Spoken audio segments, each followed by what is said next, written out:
ഞാൻ റഗ്ബിയിലാണ് താമസിക്കുന്നത്. റഗ്ബി പട്ടണത്തിലേക്ക് എൻ്റെ താമസ സ്ഥലത്ത് നിന്ന് 7.5 കിലോമീറ്റർ ദൂരമുണ്ട്. പോകുന്ന വഴി പെട്രോൾ അടിക്കേണ്ടി വന്നു. ഇവിടെ പെട്രോൾ അടിക്കാൻ ജോലിക്കാരില്ല, നമ്മൾ തന്നെ അടിക്കണം. അതിൻ്റെ പൈസ കാർഡ് ഉപയോഗിച്ച് നൽകാം, ഇല്ലെങ്കിൽ ഓഫീസിൽ ചെന്ന് കൊടുക്കാം. പൈസയായി. അവിടെ ചെറിയ തോതിലെ ഒരു സൂപ്പർ മാർക്കറ്റാണ്. എല്ലാം കിട്ടില്ല, പക്ഷേ ഭക്ഷണം, അത്യാവശ്യ സാധനങ്ങളും കിട്ടും. അവിടെ നിന്ന് ഞങ്ങൾ പുറപ്പെട്ടു. പെട്രോൾ അടിച്ചതിന് ശേഷം, ഇതൊരു സൂപ്പർ മാർക്കറ്റാണ്, ടെസ്കോയുടെ. ഈ പെട്രോൾ പമ്പും ടെസ്കോയുടെ ആണ്. ടെസ്കോയ്ക്ക് വേറെ എന്തെങ്കിലും പരിപാടികളുണ്ടോ എന്നെനിക്കറിയില്ല. എന്തായാലും സൂപ്പർ മാർക്കറ്റും പെട്രോൾ പമ്പും ഞാൻ കണ്ടു കഴിഞ്ഞു. ഇനി എന്തെങ്കിലും എൻ്റെ അറിവിൽപ്പെട്ടാൽ ഞാൻ നിങ്ങളോട് തീർച്ചയായും അറിയിക്കുന്നതാണ്. ഇവിടുത്തെ കാർ നിയമങ്ങളെല്ലാവരും പാലിച്ചുകൊണ്ടാണ് കാർ ഓടിക്കാറ്. ഇതാ ഒരു ജംഗ്ഷനിൽ ഒരു പ്രതിമയും നമുക്ക് കാണാൻ കഴിയില്ല. വലിയ ഗ്രൗണ്ടുകളുണ്ടാവും, പക്ഷേ ഒരു പ്രതിമയും ഉണ്ടാകാറില്ല. രാഷ്ട്രീയക്കാരോട് താല്പര്യമില്ലാഞ്ഞിട്ടാണോ എന്തോ ആരുടെയും പ്രതിമകളില്ല. അതുകൊണ്ട് എന്തോ ഒരു സുഖമാണ് മനസ്സിന് തോന്നുന്നത്. അതുപോലെ പരസ്യങ്ങളും ഒരിടത്തും കാണാറില്ല. ഇതാണ് ക്രോസിംഗ് സ്ഥലം കാൽനടക്കാർക്ക്. അവിടെ സിഗ്നൽ നമുക്ക് തന്നെ സ്വയം ചെയ്യാം. ഗ്രീൻ സിഗ്നൽ ആകുമ്പോൾ നമുക്ക് കടക്കാം. അതിനൊരു ബട്ടൺ അമർത്തിയാൽ മതി. കണ്ണ് കാണാത്തവർക്ക് തിരിച്ചറിയാൻ വേണ്ടി ഇതിൻ്റെ അടിയിൽ ഒരു ചെറിയ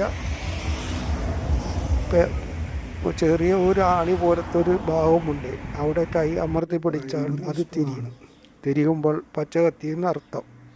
ഇത് തന്നെയാണ് ടെസ്കോ സൂപ്പർ മാർക്കറ്റ്. ഇതൊരു പള്ളിയാണ്. ഇത് ചെറിയ പള്ളിയാണ്. വലിയ പള്ളികളും ഉണ്ട്, പക്ഷേ വലിയ പള്ളി ഇപ്പോൾ സ്കൂളായി പ്രവർത്തിക്കുന്നതായിട്ടാണ് മോൾ പറഞ്ഞത്. അവിടെ ഞാൻ പോകും. നടന്നു പോകണം എന്ന് തന്നെയാണ് തീരുമാനം. ഒരു ദിവസം 2 മണിക്ക് നടന്നാൽ തിരിച്ചെത്താമല്ലോ വീട്ടിൽ 8 മണിക്ക് എത്തിയാലും പ്രശ്നമില്ല. അത്രയും വെളിച്ചമായിരിക്കും റോഡിൽ. ഞാൻ പറഞ്ഞ പള്ളി അതാണ്. ഇതാ ഞങ്ങൾ ടൗണിൽ ടൗണിലെ വീടുകൾ എല്ലാം ഒരുപോലെ ഇരിക്കും. വലിയ കെട്ടിടങ്ങളൊന്നും ഇവിടെ ഇല്ല. 3 നിലയ്ക്ക് മുകളിലുള്ള കെട്ടിടം ഒന്നുമില്ല എന്ന് എനിക്ക് പറയാൻ കഴിയും. ഞാനൊന്നും കണ്ടിട്ടില്ല.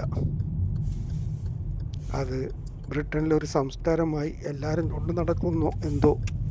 എന്തായാലും ഇനി ലണ്ടനിൽ ചെല്ലുമ്പോൾ അവിടുത്തെ കെട്ടിട നിർമ്മാണം എങ്ങനെയാണെന്ന് എനിക്കറിയില്ല. ഇവിടെ പുതിയതായി നിർമ്മിക്കുന്ന കെട്ടിടങ്ങൾക്കും 3-4 നിലയിൽ കൂടുതൽ ഓരോടത്തുമില്ല. ഒരു നിലയുള്ളെങ്കിലും അവിടെ എല്ലാം ലിഫ്റ്റുകളുണ്ട്. അങ്ങനെ എൻ്റെ കാർ വീണ്ടും ഒരു സൂപ്പർ മാർക്കറ്റിലെത്തി. അവിടെ ഞങ്ങൾക്ക് വേണ്ട ഇറച്ചികൾ മേടിക്കാൻ വേണ്ടിയാണ് വന്നത്. ഇതൊരു മുസ്ലിമിൻ്റെ കടയാണ്. ഇവിടെ പശുവിന് വിൽപ്പനയില്ലെന്ന് എഴുതി വെച്ചിട്ടുണ്ട്. ഇവിടെ വേറൊരു ബോർഡ് കണ്ടു. ആടിന് മുഴുവനായിട്ട് നമുക്ക് തരും. ഒരാടിൻ്റെ വില 2550 രൂപ, പൗണ്ട്. ഏകദേശം 26,000 രൂപയോളം വരുമായിരിക്കും. ആടിനവര് മുഴുവൻ ആടിനെ വെട്ടിമുറിച്ച് നമ്മുടെ ആവശ്യത്തിന് തരും. ഇങ്ങനത്തെ ഒരു കച്ചവടം വേറൊരിടത്തും ഉണ്ടോയെന്ന് എനിക്കറിയില്ല. ഞാൻ ഇവിടെ ബോർഡ് വായിച്ചു. ആടിനെ കണ്ടില്ല.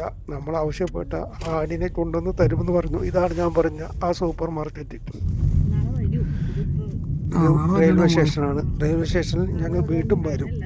അതുകൊണ്ട് വിശദമായ വീഡിയോ ഞാൻ എടുത്തില്ല. ഈ റെയിൽവേ സ്റ്റേഷനിൽ നിന്ന്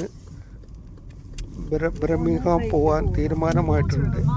ഇവിടെയെല്ലാം റെയിൽവേ ക്രോസിംഗ് കാറുകളെല്ലാം താഴെയോടെയാണ് പോകുന്നത്. ഒരു സ്ഥലത്തും ഗേറ്റോ ഇല്ല. എല്ലാം താഴെയോടെയാണ് ഞാൻ കണ്ടത്. ഇപ്പുറത്തും റഗ്ബി പട്ടണം തന്നെയാണ്. ഇവിടെ ഒരു സൂപ്പർ മാർക്കറ്റ് ഉണ്ട്. ആ സൂപ്പർ മാർക്കറ്റിൽ പോകാൻ വേണ്ടിയാണ് ഞങ്ങൾ ഇങ്ങോട്ട് വന്നത്. ഇവിടെ ഒരു പൂക്കളുടെ പൂന്തോട്ടം, അത് നട്ടു വളർത്തിയതല്ല, പ്രകൃതി തന്നെത്താനെ വളർന്നു വന്ന ചെടിയാണ്. ഇവിടെയും കെട്ടിടം നോക്കൂ, ഇതും 3 നിലയേ ഉള്ളൂ. അധികം പഴക്കമില്ലാത്ത പുതിയ കെട്ടിടമാണ്. എന്നിട്ട് 3 നിലയിലെ അവർ പണിതു. ഇവിടെയും ഞാൻ സൂപ്പർ മാർക്കറ്റിൽ കയറി. സൂപ്പർ മാർക്കറ്റ് അകത്തെ കാഴ്ചകളൊന്നും ഞാൻ കാണിക്കുന്നില്ല, അവരോട് ചോദിക്കേണ്ടി വരും വീഡിയോ എടുക്കണമെങ്കിൽ. ഇതാണ് ടെസ്കോയുടെ സൂപ്പർ മാർക്കറ്റ്. ഇവിടെ മദ്യത്തിന് വളരെയധികം വില കുറവാണ്. എന്നിട്ടും നമുക്ക് റോട്ടിലോ എവിടെയോ ഒരു മദ്യപാനിയെ കാണാൻ കഴിയില്ല. ഇനി മലയാളികൾ ഇവിടെ വന്നിട്ട് അധികം മദ്യം കഴിക്കുന്നുണ്ടോ ഇല്ലയോ അതും എനിക്കറിയില്ല കേട്ടോ. മലയാളികൾ ആരെയും ഞാൻ പരിചയപ്പെട്ടിട്ടില്ല, ഒരു മനുഷ്യനെയും പരിചയപ്പെട്ടിട്ടില്ല. ഇനി ഒറ്റയ്ക്ക് നടക്കുമ്പോൾ മലയാളികളെ കണ്ട് നേരിട്ട് സംസാരിക്കാൻ ഞാൻ തീരുമാനിച്ചിട്ടുണ്ട്, ഒന്ന് പരിചയപ്പെടാൻ. അവരുടെ അഭിപ്രായങ്ങളും നമുക്കറിയണമല്ലോ. എൻ്റെ യൂട്യൂബ് ചാനൽ ശല്യം നിങ്ങളെല്ലാവരും കണ്ട് അഭിപ്രായം പറയണം, സബ്സ്ക്രൈബ് ചെയ്യണം, കമൻറ്റും ചെയ്യണം. ചാനലിൻ്റെ പേര് ശല്യം.